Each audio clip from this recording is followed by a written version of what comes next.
Hello friends, स्वागत है आप सभी का मेरे यूट्यूब चैनल साइंस विद चंचल कुमावत में। हम लोग इम्पोर्टेंट क्वेश्चंस करने जा रहे हैं, तो आंसर्स आपको पहले से पता होते हैं, ठीक है। हम उसको डिटेल से एक्सप्लेन करते हैं। तो देखिए, हमारा पहला क्वेश्चन है, नीचे दी गई वस्तुओं में किसकी गतिज ऊर्जा सर्वाधिक है। यदि आपने पिछले वाला वीडियो देखा हो तो मैंने पिछले वीडियो में गतिज ऊर्जा का क्या सूत्र होता है वो बताया था, स्थितिज ऊर्जा का क्या सूत्र होता है वो बताया था। मैंने बताया था कि इस वीडियो में जो मैं फैक्ट बता रही हूँ, यहाँ से भी एग्जाम में कई बार क्वेश्चन बने हुए हैं। अब देखिए, वो उसी से रिलेटेड क्वेश्चन है। मैंने गतिज ऊर्जा का सूत्र बताया था स्टूडेंट्स, और गतिज ऊर्जा का सूत्र था हमारा हाफ mv²। क्या था? हाफ mv², जहां पर m क्या है? द्रव्यमान है, और v क्या है स्टूडेंट्स? यहाँ पर v है वेग या चाल बोल सकते हैं हम लोग, ठीक है। अब हमको यहाँ पर ऑप्शंस में दे रखा है कि किसकी सबसे ज्यादा है, तो हम यहाँ पर चेक करेंगे रख के मान कि सबसे ज्यादा काइनेटिक एनर्जी, और इस वैल्यू को हम शॉर्ट के अंदर लिखते हैं के। क्या लिखते हैं? काइनेटिक एनर्जी 1 के इसको बोलते हैं। अब देखिए, क्योंकि हमारे पहले ऑप्शन के अंदर द्रव्यमान m और v है, तो इसके लिए हमारी गतिज ऊर्जा क्या हो जाएगी? हाफ mv² हो जाएगी। तो इसका मान केवल क्या हो जाएगा? के ही हो जाएगा, यानी कि एक काइनेटिक एनर्जी के बराबर हो जाएगा, ठीक है। दूसरा है हमारा हाफ, अब इंटू m यहाँ पर 3 दे रखा है तो 3m हो जाएगा, और v यहाँ पर 2v दे रखा है तो 2v का क्या हो जाएगा स्टूडेंट्स? स्क्वायर हो जाएगा। क्या हो जाएगा? स्क्वायर हो जाएगा। तो यहाँ पर देखो, जब हम सॉल्व करेंगे तो यहाँ पर वैल्यू आएगा 2 दूनी 4 तेरी 12, तो कितना आ जाएगा? 12 के। कितना आ जाएगा? 12 के के बराबर हो जाएगा। नेक्स्ट में यदि आपसे बात करूं तो द्रव्यमान 2m तथा चाल 3v, वैल्यू रख के चेक कर लेते हैं। द्रव्यमान कितना है? 2m है, तो ये मैंने 2m रख दिया, इंटू वेग कितना है या चाल कितनी है? 3v, तो 3v का क्या हो जाएगा? स्क्वायर हो जाएगा, ठीक है। अब देखिए, 3 का स्क्वायर है तो क्या हो जाएगा? 3 इंटू 3 9v², 9 को 2 से मल्टीप्लाई करेंगे तो कितना हो जाएगा? 18 के। कितना हो जाएगा? 18 के हो जाएगा। फिर नेक्स्ट बात करते हैं। नेक्स्ट में हमको द्रव्यमान m दे रखा है, चाल 4v दे रखी है। कभी भी ध्यान रखना, हमको लगता है कि यार इसमें वेग सबसे ज्यादा है, ये आंसर होना चाहिए ना, क्योंकि इसका स्क्वायर है, लेकिन हमको सॉल्व करके देखना होता है, क्योंकि यहाँ पर द्रव्यमान और वेग दोनों ही किस तरीके से चेंज हो रहे हैं, दोनों की वैल्यू को पुट करके हमको फाइनल आंसर कैलकुलेट करना है। तो हाफ m कितना दे रखा है? यहाँ पर m ही है तो हमने m रख दिया। चाल 4v है तो मैंने 4v² कर दिया, तो ये 4 का स्क्वायर कितना हो जाएगा? 16, तो ये हो जाएगा हमारा 16 हाफ mv², तो ये हो जाएगा 16 के। तो देख लीजिए, पहले में केवल 1 के ही आ रहा है, दूसरे में 12 के ही आ रहा है, तीसरे में हमारा 18 के ही आ रहा है, चौथे में 16 के ही आ रहा है। तो हमारा करेक्ट आंसर क्या होगा स्टूडेंट्स? हमारा करेक्ट आंसर होगा हमारा थर्ड ऑप्शन। कौन सा हो जाएगा? थर्ड ऑप्शन हो जाएगा। आई होप आपको समझ में आ चुका होगा। एंड नेक्स्ट हमारा क्वेश्चन है, किसी आहार श्रृंखला में प्रत्येक स्तर पर उपलब्ध कार्बनिक पदार्थ की औसत मात्रा जो कि उपभोक्ता के अगले स्तर तक पहुंचती है। वेरी इंपॉर्टेंट, इकोलॉजी साइंस के अंदर एक ऐसा टॉपिक है जहां जो क्वेश्चंस हैं वो ऑलरेडी फिक्स होते हैं कि कहां से क्वेश्चन बनने की संभावना रहती है। बस ये हमें धीरे धीरे पता लगता है कि हमको इकोलॉजी के अंदर क्या क्या चीजें पढ़नी है। क्लियर? अब यहाँ पर हमें कार्बनिक पदार्थ की वे मात्रा पूछी है जो हमारे इकोसिस्टम के अंदर एक ट्रॉपिक लेवल से दूसरे ट्रॉपिक लेवल में ट्रांसफर होती हैं, ठीक है। तो मैंने पहले समझाया था आपको कि प्रत्येक लेवल पर, प्रत्येक स्तर पर जो भी जीव होता है वो 90% एनर्जी अपने लिए क्या कर देता है? यूज कर देता है। केवल 10% एनर्जी ही अगले वाले पोषण स्तर में ट्रांसफर होती है। तो आंसर आपको पता चल चुका होगा कि अगले ट्रॉपिक लेवल में 10% एनर्जी जो है वो ट्रांसफर होती है।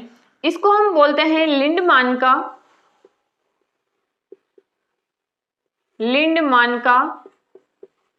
10% का नियम।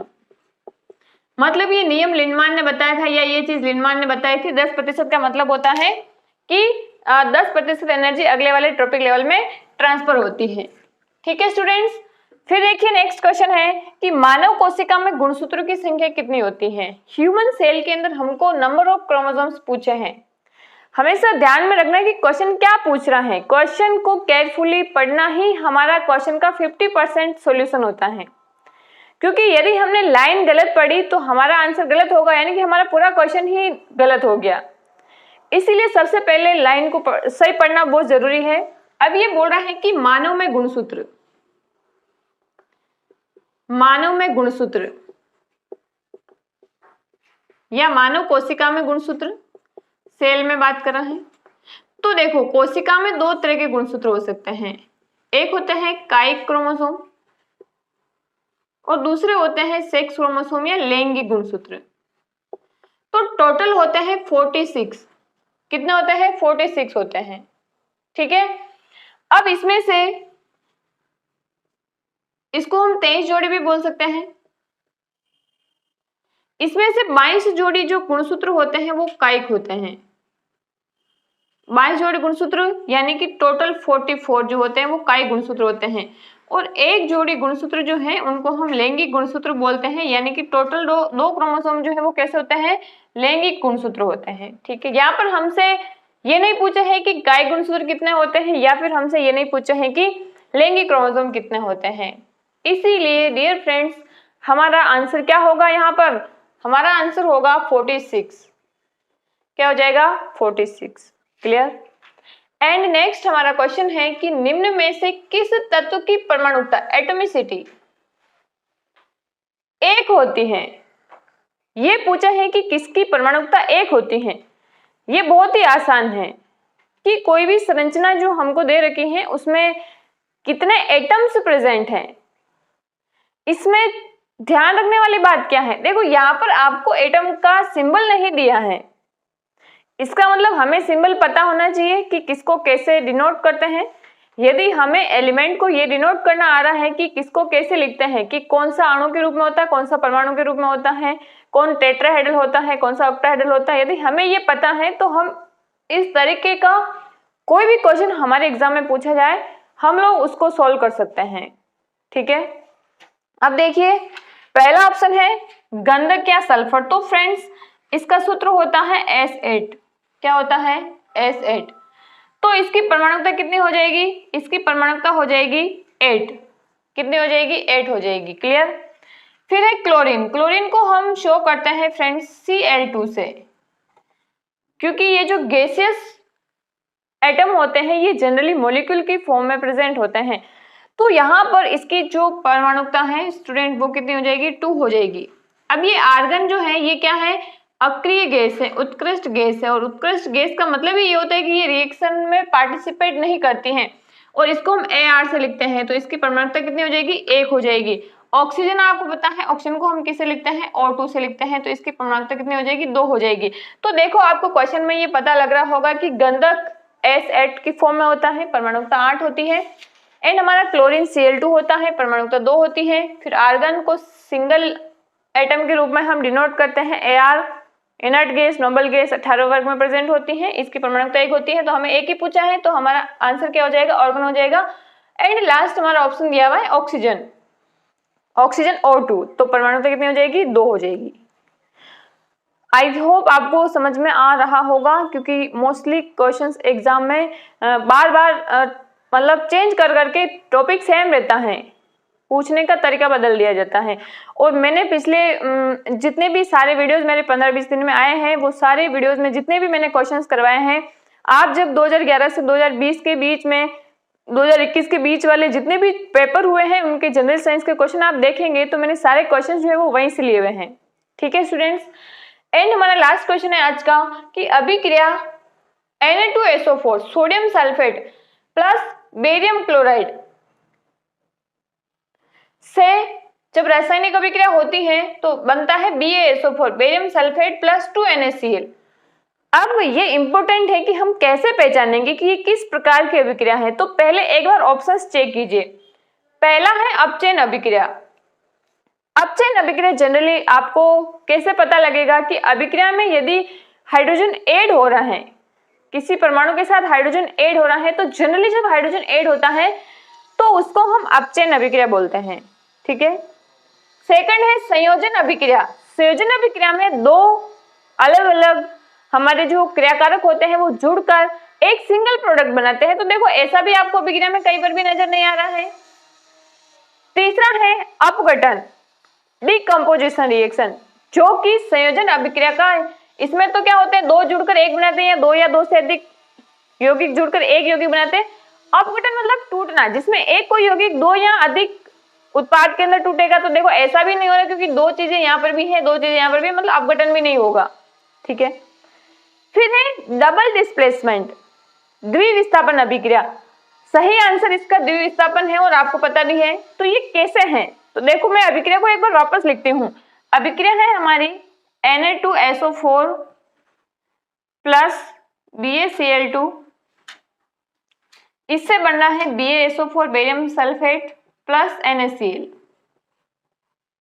ठीक है स्टूडेंट्स, द्विविस्थापन अभिक्रिया में क्या होता है, धनायन और ऋणायन आपस में एक्सचेंज होते हैं। मतलब इस कंपाउंड का धनायन इस कंपाउंड के ऋणायन के साथ और इसका ऋणायन इसके धनायन के साथ। तो देखो ये हमारा सोडियम प्लस है और क्लोरीन क्या है, नेगेटिव है। तो इसका प्लस इसके माइनस वाले के साथ मिलकर क्या बना रहा है, NaCl बना रहा है।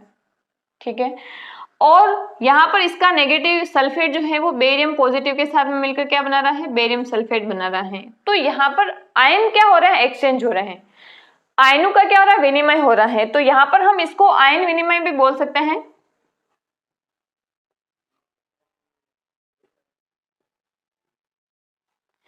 तो जब धनायन और ऋणायन आपस में एक्सचेंज हो रहा हो तो ऐसी अभिक्रिया क्या कहलाती है फ्रेंड्स, ऐसी अभिक्रिया कहलाती है हमारी द्विविस्थापन या फिर डबल डिस्प्लेसमेंट रिएक्शन। विस्थापन अभिक्रिया का एक दूसरा प्रकार है केवल विस्थापन अभिक्रिया। ये यहाँ पर आंसर था हमारा द्विविस्थापन अभिक्रिया। लेकिन केवल विस्थापन अभिक्रिया में क्या होगा कि हमें अभिकारक की तरफ कोई सिंगल एटम दे रखा होगा। ठीक है, जिसमें जनरली आपको कोई धातु दे रखी होगी सिंगल, और साथ में आपको कोई कंपाउंड दे रखा होगा और आपसे पूछेगा कि और उसका प्रोडक्ट बना रखा होगा जिसमें धातु किसी दूसरे धातु को रिप्लेस करेगी। तो वहां पर धनायन का या ऋणायन का एक्सचेंज नहीं होगा, आयन एक्सचेंज नहीं होगा, केवल एक धातु दूसरी धातु को रिप्लेस कर रही होगी। तब और तब हमारी जो केवल रिएक्शन कहलाएगी, उस अभिक्रिया को हम बोलते हैं विस्थापन अभिक्रिया। क्या बोलते हैं, विस्थापन अभिक्रिया।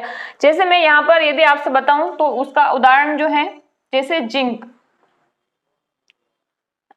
जो है इसकी अभिक्रिया हमने करवाई कॉपर सल्फेट से। किससे करवाई, कॉपर सल्फेट से। ऐसी कोई अभिक्रिया आपको दिखाई दे रही है। ठीक है, तो यहाँ पर हमारा प्रोडक्ट, यहाँ आपको प्रोडक्ट दिखाई दे रहा होगा ZnSO4 प्लस कॉपर।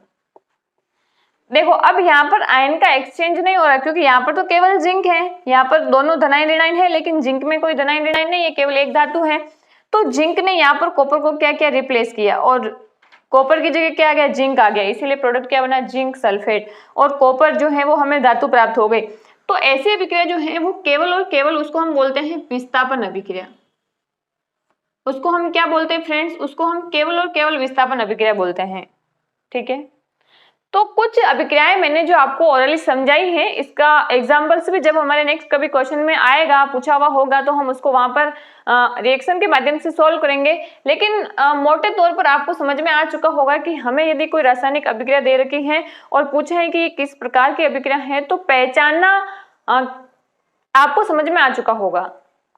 ठीक है फ्रेंड्स, तो यहाँ पर हमने हमारे क्वेश्चंस डिस्क्राइब किए, वेरी इंपोर्टेंट क्वेश्चन स्टूडेंट्स। यदि आपको वीडियो पसंद आ रहे हो तो वीडियो को लाइक करना नहीं भूले और अपने फ्रेंड्स को शेयर करना नहीं भूले।